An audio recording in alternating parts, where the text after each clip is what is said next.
Hello everyone, আসসালামু আলাইকুম। বরাবরের মতন চলে আসলাম আপনাদের মাঝে। আজ তিন বন্ধু মিলে বের হলাম কেরানীগঞ্জের উদ্দেশ্যে। সাথে আছে বন্ধু হাসান এবং রাসেল।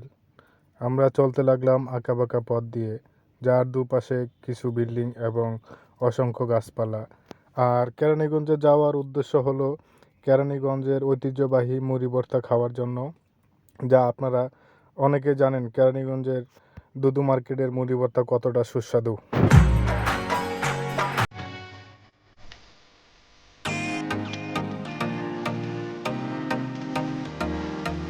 তো ফ্রেন্ডস, আপনারা দেখতে পাচ্ছেন মুড়ি ভর্তা প্রসেসিং চলছে, সাথে আছে নানা রকমের মশলার আইটেম।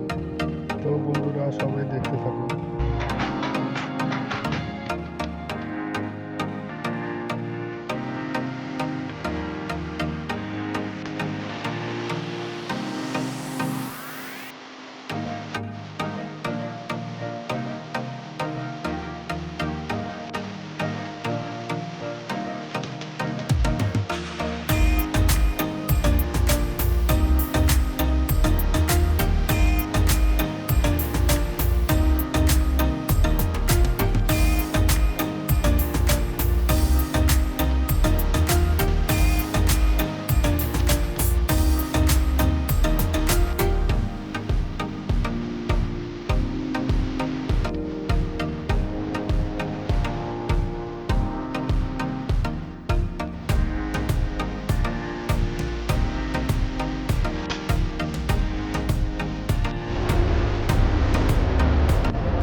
এই স্বাদ, যে যে খেতে চাও চলে আসতে পারো।